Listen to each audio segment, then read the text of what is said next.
Hello and welcome to another episode of Inside Admission at Wilmington College. I'm Danny Harp, Associate Director of Admission. And joining me today is our head athletic trainer here at Wilmington College, Brian Dykhuizen. Thank you for joining us. My pleasure. We appreciate your time. We really do. We know things are busy right now, no doubt. A little bit. It's a lot of layers. No doubt, no doubt. So Brian, tell us a little bit about the decision-making process in regard to the conference, our sports, our athletes, and just Wilmington College in general. Who collectively is involved in those crucial decision-making processes? Well, it's a lot of people, and it starts with, I would say at the top, the federal government, the CDC. They send out guidelines. It goes to the Ohio Department of Health, who then sends out their guidelines, and then Clinton County Health Department, who we work very closely with here in Clinton County, to make sure we're following their guidelines. The other set of guidelines that comes down is from the NCAA itself. The NCAA has a task force that oversees and has put out several recommendations and guidelines for us how to safely have sports here in NCAA competitions. Mm-hmm. So we take all that information in, myself, and then here at the college, it gets vetted through a lot of people. Myself, Dr. Terry Rupert, our athletic director, Dr. Nicole Goddard, who's one of our team physicians, but she's also our athletic healthcare administrator, which is a position that the NCAA requires each college to have to oversee the medical care of all our athletes, not only with COVID, but just in general. Mm-hmm. And of course, Jill Young in the health center and I work very closely together because our athletes are also students. Sure. So we will talk about on a pretty regular basis there, along with the health. There's a safety and committee here on campus, which I'm a member of, and all of our protocols get vetted through that too. So. Okay.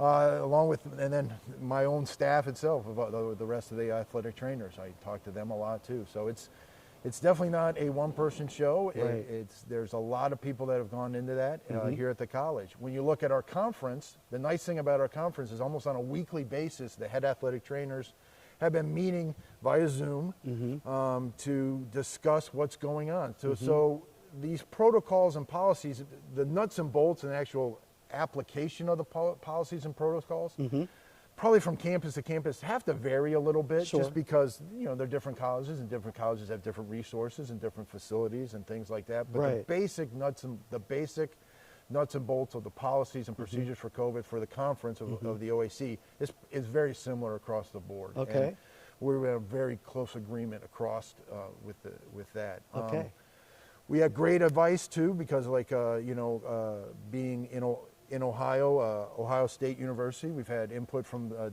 some of our team physicians who work at Ohio State University, have those access, and then the Cleveland Clinic too. Great. Dr. Figler is from the Cleveland Clinic. He is actually one of the team physicians for the Cleveland Cavaliers. Okay.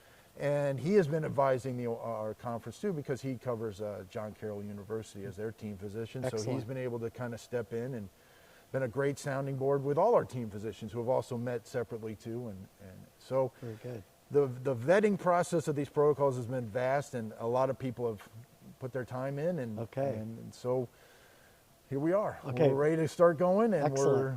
we're starting practices back up. We're starting competitions. Basketball teams have been competing. Our wrestling teams have been competing, and it's a lot of it is because of the surveillance testing that we do. Sure. And well, it sounds like you've got a lot of people involved, a lot of good minds involved. Absolutely. We're getting a lot of good information. So what specifically are you doing, your team doing on a weekly basis, daily basis for our athletes to assure that, again, they're staying safe as they participate? The biggest thing that came down from the NCAA over the past 6 months has been the reliance on what they call surveillance testing. So each one of our teams are getting tested at some level. And some of our teams are getting tested 3 times a week. The entire team is getting tested 3 times a week with what we're doing here is called a point-of-care antigen test. It's a 10-minute test. It looks very similar to a strep test you would get in the office. There's a nasal swab that gets taken, and it gets put on a little card, and we wait 10 minutes to see if it comes up. Okay. It's pretty accurate if somebody is asymptomatic, no symptoms, and that's negative. We're pretty sure they don't, have COVID. Now, because people can get it and not get it, it's not like if I test you once, you're good for 6 months. It's, that's why we have, for some sports, we have to do a lot of testing. Okay. What the NCAA has declared are high-risk sports. Okay. Basketball, wrestling, football Okay. are high-risk sports because of the amount of contact. Sure. The rest of our sports kind of fall in what's called an intermediate risk, and they're tested a little less, Okay. more like once a week and things like that. And then track, outdoor track, and swimming are actually a low-risk sport, so they're even tested even less. So Okay. outside of obviously trying to make sure our athletes stay masked when they can, socially distanced, doing activities that can be done in socially distanced as much as possible. A lot of sports you can't, for example, basketball, you can't prepare for a contest and be socially distant. Right, right. So they have to practice in that sense. So Okay. that's why they get tested more Okay. and things like that. So, Okay. the cleaning, appointments in the athletic training room, trying to limit time spent in locker rooms. Yep. We try to limit the amount of contact that they have Okay. when we can. Right. Control the contact that they have when they have it, Okay. and then underlining all this is a lot of testing. Okay. A lot of testing. Okay. And then I'm curious too. So an athlete comes in, they're tested, they test positive. Right. What steps at that point are taken to make sure they get the care they need and perhaps those that they've been in contact with? Correct. So an athlete tests positive. Obviously, we immediately talk to Jill in the health center, and they move into what's called isolation. So they're removed from either their dorm or most of the time the athlete wants to go home, because they can isolate more comfortably at home than here on campus, which is great. So they would go home. We do what's called contact tracing to determine who has been in close contact with this person over the past 48 hours. And those people then are put into what's called quarantine, which is very similar to isolation, but not as kind of limiting. Okay. Again, most of our athletes and students try to go home. It's a little more comfortable than to try to stay in a dorm room here on campus, quarantine. It's a little more comfortable, and that's great. I think it's good for their mental health and things like that. So that's what ends up happening. So once we get a positive test, we work with Jill and the housing here on campus and kind of go through. Basically, at that point, we would go through the same process as if somebody had came to Jill and reported symptoms and tested positive. All right. And so at that point, they're considered a positive case. Okay. So because of the type of testing we do, we usually try to follow that up with what's called a PCR lab test. Now, those results take about 3 days to get back. They're a little more accurate because they actually run in a lab. So, but until we get those results, we have to assume that person's positive. Okay. So they'll be removed from athletics. They and go into isolation. Okay. If we have a team that has a few people that have tested positive, the conference has what's called a positivity rate of 7.5. So if the team has an overall positivity rate that's over 7.5, we have to stop that activity. Okay. They are no longer allowed to compete. Okay. The reason that's in place is to prevent us from going to another campus Sure. and infecting another campus. Sure. And vice versa. We don't want another campus coming to our campus and infecting us. Okay. If after the contact tracing we have enough people to continue to play, then we would start up and again start having activity again. But there's a little bit of a downshift there. All right. Luckily for us, we haven't had a lot of positive cases in our surveillance testing, so we've been able to continue to participate.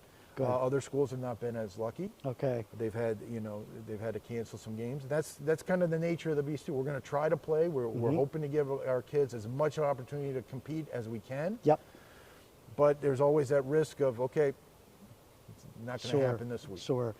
So we have a lot of parents that watch these each week.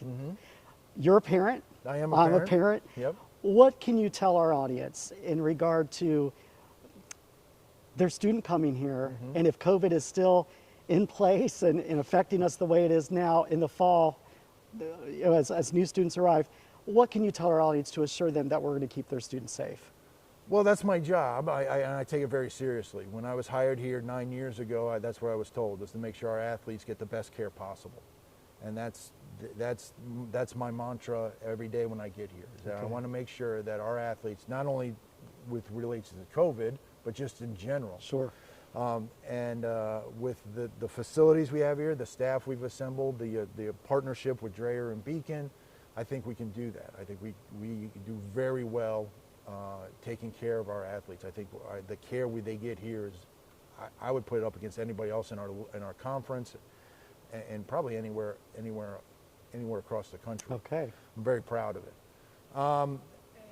You know, like you said, I'm a parent. I'm going to have a daughter who will probably be here in a couple years. Okay. Will be a student here. Great. And I got one going off to college next year, so I know how it is. Important it is, yeah. How important it is, and I treat everybody as if they were my own kid, and I want to make sure they got the same care that my daughters would. Very good. Brian, thank you so much for your time. We really appreciate not only you taking time to do this, but everything that you're doing for our campus and for our athletes.